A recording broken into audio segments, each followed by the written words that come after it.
Picture a family whose name appears not on one business but on dozens, whose wealth does not sit in a single stock or a single industry, but spreads across media companies and real estate holdings and private equity stakes and entertainment ventures and sports franchises, whose children and grandchildren move through boardrooms and investment committees with the kind of institutional fluency that takes generations to build, and whose ability to access deal flow, to sit at the table where genuinely transformative financial opportunities are first discussed, reflects not simply individual talent or individual ambition,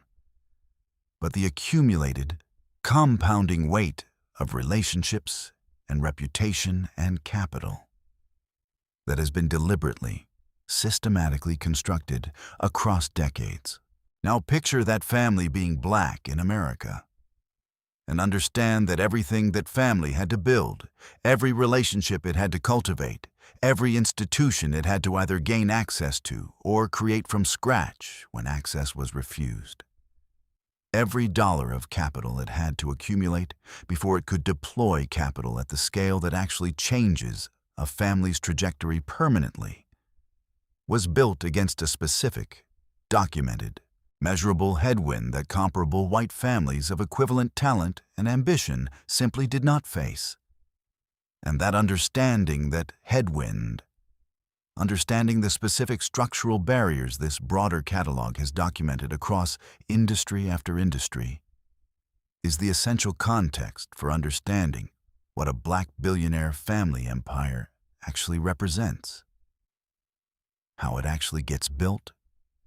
what it actually looks like on the inside when the economics are examined honestly, and why the number of such families that have reached genuine, multi-generational billionaire status in America remains so strikingly, so persistently small relative to the size and the economic contribution of the Black American population as a whole. That is what this entire breakdown is built around.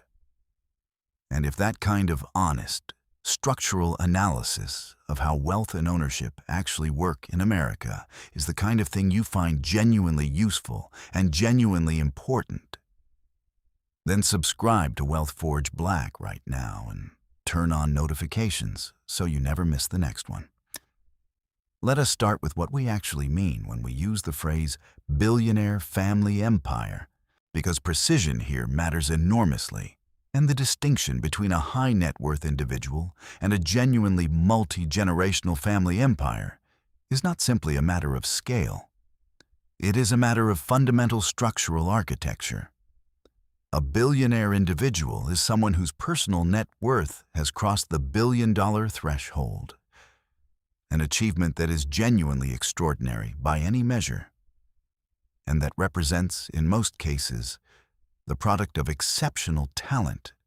exceptional timing, and exceptional execution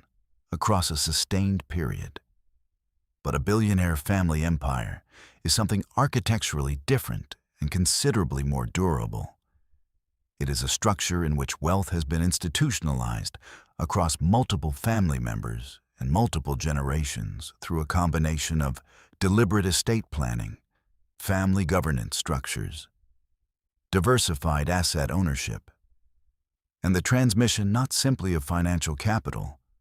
but of the relationship capital, the institutional knowledge, and the access to deal flow that allows each successive generation to compound the family's position rather than simply preserving or spending what the previous generation built. The difference between a wealthy individual and a genuine family empire is the difference between a single tree and a forest. The individual tree can be felled by a single storm, a single bad decision, a single market turn, while the forest absorbs individual losses and continues to grow because its root system is deep, distributed, and structurally interconnected in ways that make catastrophic total failure almost impossible.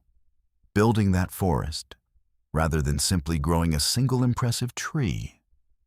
is the defining strategic challenge and the defining achievement of a genuine family empire. And it is a challenge that Black families pursuing this path face with a specific set of additional structural complications that this breakdown is going to examine in direct, honest detail.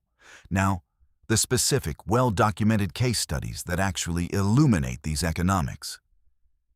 Because theory without specific examples is genuinely less useful than it needs to be. The Johnson family,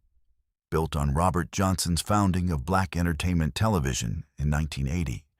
and its eventual sale to Viacom in 2001 for approximately $3 billion, represents one of the most studied examples of a Black entrepreneur reaching genuine billionaire status through media. And the specific path Johnson took, identifying an underserved audience that existing media companies were systematically ignoring, building a cable network serving that audience during a period of rapid cable industry growth, and ultimately selling to a larger strategic acquirer at a valuation that reflected the strategic value of the audience relationship BET had built, rather than simply its operating earnings, is a genuinely important template for understanding how Black wealth creation at this scale actually happens in practice. The Oprah Winfrey model, building from television into a diversified media and production empire through Harpo Productions and OWN, and a series of strategic equity stakes in companies including Weight Watchers, demonstrates a different but equally important path, one built around personal brand equity as the foundational asset and the deliberate conversion of that brand equity into diversified ownership stakes that generate returns independent of any single business or platform. The Motown story, Berry Gordy building an independent music label that created extraordinary cultural value and generated genuine, significant wealth before the eventual sale to MCA in 1988, illustrates both the power of identifying and owning a cultural asset before the mainstream recognizes its full value, and the specific challenge of capitalizing that ownership at a scale sufficient to create genuinely multi-generational wealth rather than simply a single generation's financial security. And the more recent emergence of figures like Jay-Z, whose Sean Carter empire spans music, streaming through Tidal, spirits through Armand de Brignac and Douce, sports agency through Rock Nation Sports, and art collecting, represents perhaps the most visible current example of the deliberate, systematic diversification strategy that genuine empire building requires, moving aggressively from artist to owner across multiple industries simultaneously, rather than allowing the wealth generated in a single industry to sit concentrated and therefore vulnerable. Now, the specific capital mechanics that distinguish empire building from individual wealth accumulation, because this is where the economics become genuinely instructive and genuinely important for anyone trying to understand how these structures actually work, rather than simply admiring them from the outside. The foundational insight is that genuine empire building requires the deliberate, systematic conversion of income into ownership, and then the conversion of ownership in one asset into ownership stakes in multiple assets, compounding the family's equity base across industries and across time, rather than allowing wealth to remain concentrated in the single business or the single industry where it was first generated. This diversification imperative is not simply prudent risk management, though it is that. It is the core mechanism through which individual business success becomes multi-generational family wealth, because a family whose entire net worth is tied to a single business is always one industry disruption, one regulatory change, or one failed succession away from a catastrophic reduction in its financial position. While a family whose wealth is distributed across a portfolio of businesses, real estate holdings, private equity stakes, and liquid financial assets has built a structure resilient enough to absorb individual losses and continue compounding across generations. Now, real estate is the foundation of genuine multi-generational wealth, because this is the asset class that appears consistently and across cultures and across centuries as the bedrock of genuine family empire. And understanding why requires understanding something fundamental about how real estate generates wealth differently from almost any other asset class. Real estate generates returns in multiple simultaneous dimensions. Rental income that provides current cash flow, capital appreciation that builds equity over time, tax advantages through depreciation and other provisions that reduce the effective tax rate on returns relative to most other investment types. And the ability to use leverage, borrowing against the value of existing properties to acquire additional properties, compounding the rate of portfolio growth in a way that pure equity investment cannot replicate. A family that begins accumulating real estate systematically, even at a modest scale, and that holds that real estate across generations rather than liquidating it to fund current consumption, builds a compounding asset base that can, over 3 or 4 generations, generate genuinely extraordinary total wealth, even without any single spectacular business success of the BET or Motown variety. This is the pattern documented in the wealth histories of many of the most enduring wealthy families across American history. White families who accumulated land and property during periods when both were deliberately made inaccessible to black families through redlining, restrictive covenants, discriminatory lending, and outright legal exclusion, meaning the generational compounding of real estate wealth that many white families have benefited from across 3 or 4 or 5 generations, is a compounding cycle that black families were systematically prevented from beginning. During exactly the decades when the foundational accumulation occurred. This is not historical abstraction. It is the specific, documented mechanism through which the current racial wealth gap was created and has been maintained. And it is the specific barrier that a black family building toward genuine empire status today is, in many cases, starting without the generational real estate foundation that comparable white families inherited. Now, the role of private equity and alternative investment access in empire building, because this is the layer of wealth creation that operates almost entirely below the visibility threshold of most public discussion about black wealth. And that represents one of the most important, most persistent, and most structurally documented barriers this broader catalog has examined across nearly every capital-intensive industry it has explored. Genuine, multi-generational billionaire family empires are not built primarily through public stock market investment. They are built through access to private markets, to pre-IPO equity stakes in companies before they list publicly, to private equity fund investments that generate returns considerably higher than public market equivalents over comparable periods, to direct co-investment opportunities alongside major private equity firms in specific transactions, and to the kind of deal flow access that allows a family office to see and evaluate investment opportunities that are never publicly advertised and that are distributed exclusively through the relationship networks of institutional investment banks, major law firms, and the existing community of large family offices and institutional investors. Access to this private market deal flow is the defining difference between a wealthy individual whose net worth is held primarily in publicly accessible assets and a genuine empire whose wealth is built on a portfolio of private, illiquid, high-returning investments that are accessible only to those who are already inside the relationship network through which these opportunities flow. And access to that network, the specific, well-documented reality that this broader catalog has traced across the investment banking, sports agency, and golf course ownership breakdowns examined elsewhere on this channel, has been and continues to be measurably, documentably harder for black families and black investors to obtain than for comparably capitalized white families and white investors. A barrier rooted not in any formal, written exclusion of the kind the PGA's own Caucasian clause represented, but in the informal, relationship-driven nature of private market deal distribution itself,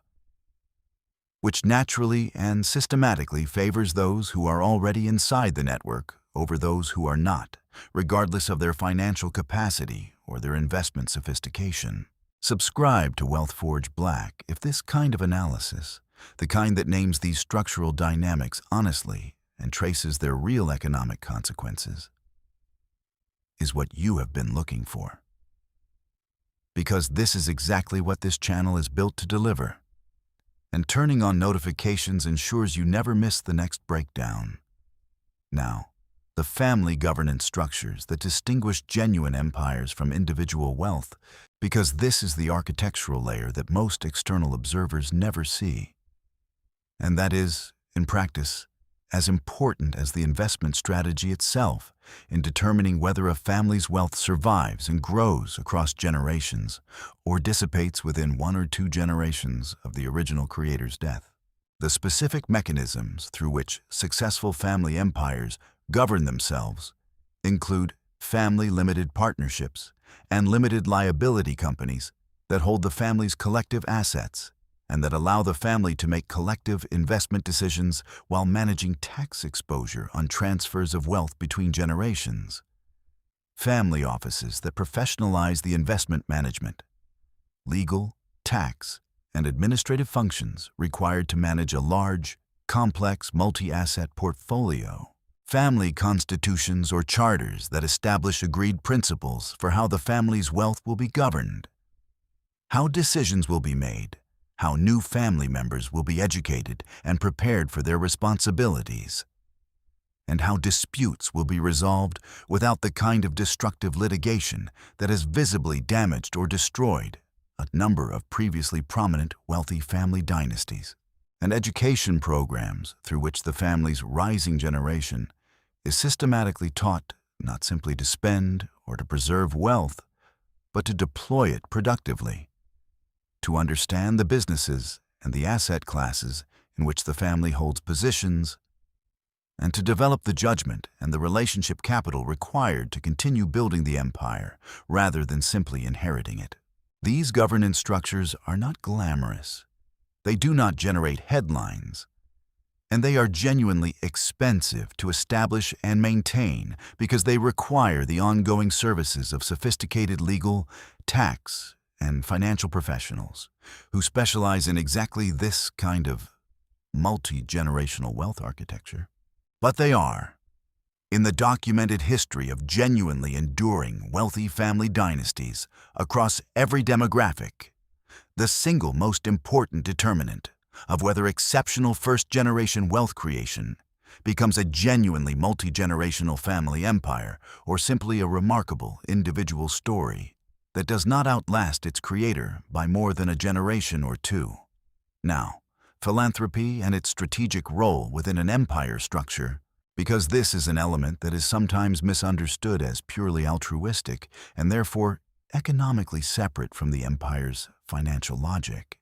when in reality, philanthropy at the scale practiced by genuinely large family empires serves multiple simultaneous functions that are deeply integrated with the empire's overall strategic position. The most visible function is reputational. A family foundation associated with significant philanthropic giving builds the kind of public profile and community trust that creates goodwill across the political, regulatory, and social environments within which the family's businesses operate.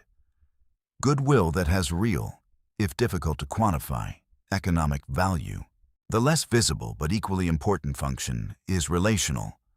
Major philanthropic giving creates genuine, sustained access to the networks of other large donors, foundation leaders, university trustees, hospital board members, and civic institution leaders who constitute exactly the kind of high-value relationship network that generates private investment deal flow,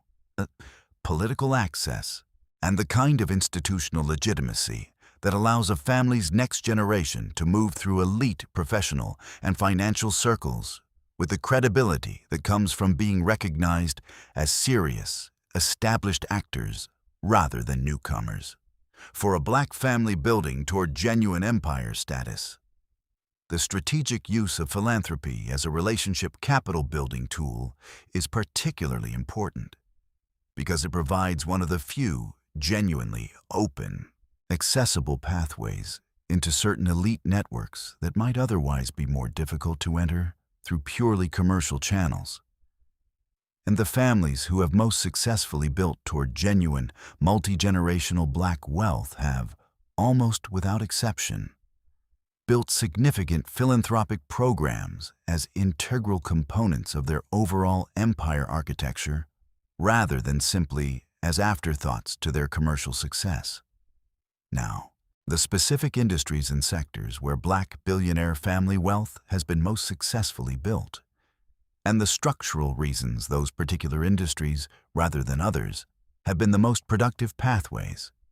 Because understanding this pattern is genuinely instructive for anyone thinking seriously about where the next generation of black family empire building is most likely to emerge. The industries where black billionaire wealth has been most successfully created: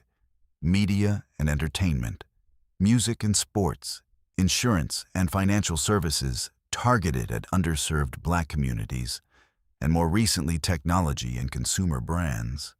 share a set of structural characteristics that explain their particular accessibility as wealth creation pathways. First, many of these industries have at various points presented genuine, specific opportunities rooted in underserved demand, situations where the mainstream market was either ignoring or failing to adequately serve the black community,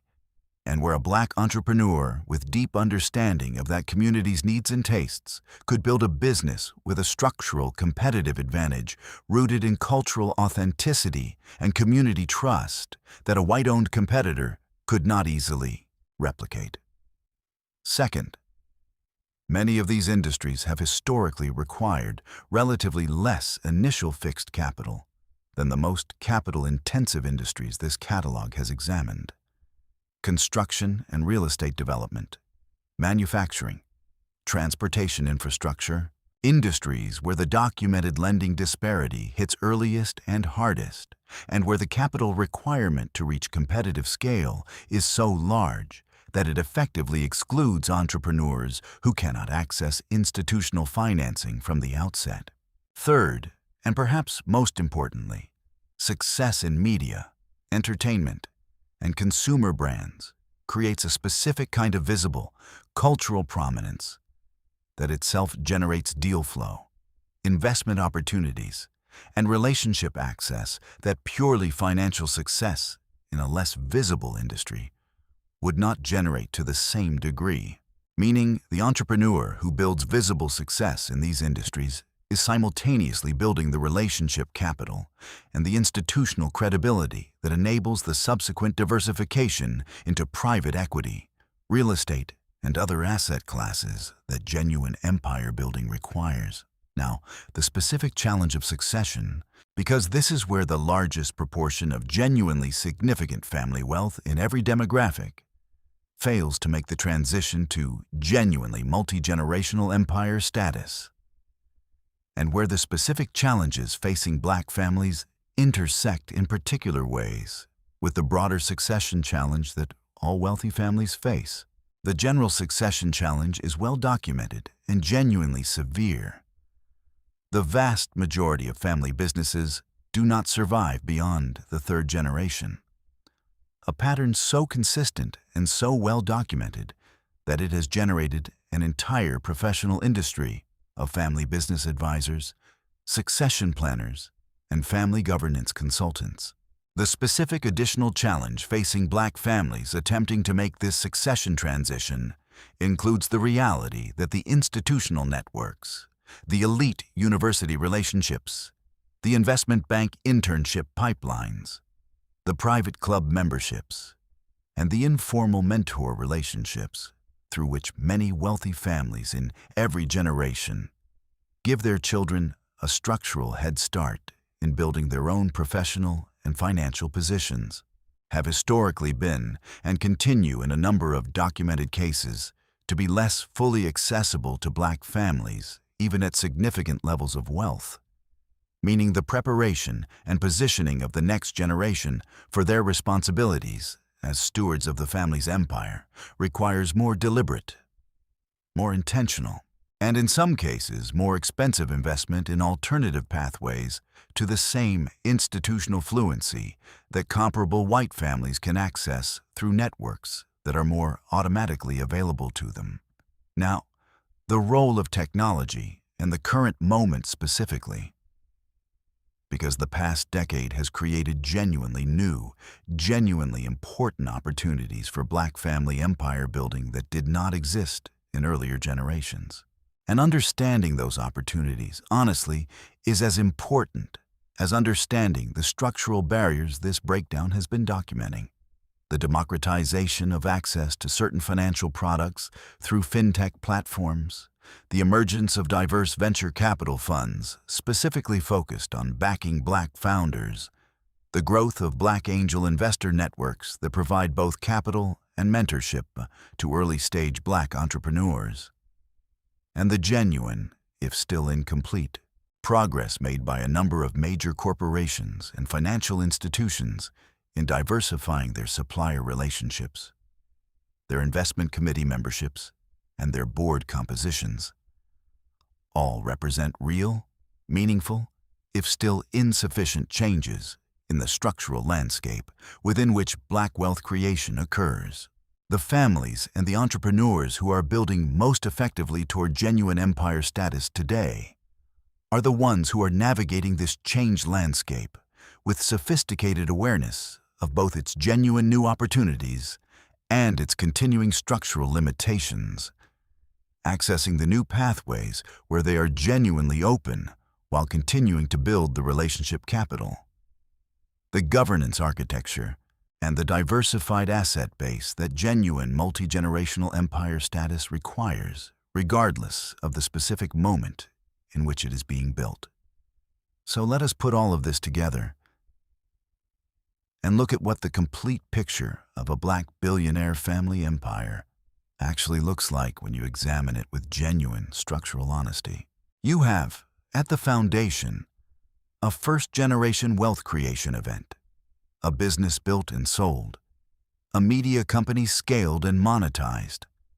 a consumer brand built on underserved community demand and converted into equity, a moment of genuine, transformative financial breakthrough that provides the initial capital base from which empire building can begin. You have, layered on that foundation, a deliberate, systematic diversification strategy converting concentrated single business wealth into a distributed portfolio of real estate, private equity, and business ownership stakes that compounds across time and absorbs individual losses without catastrophic total impact.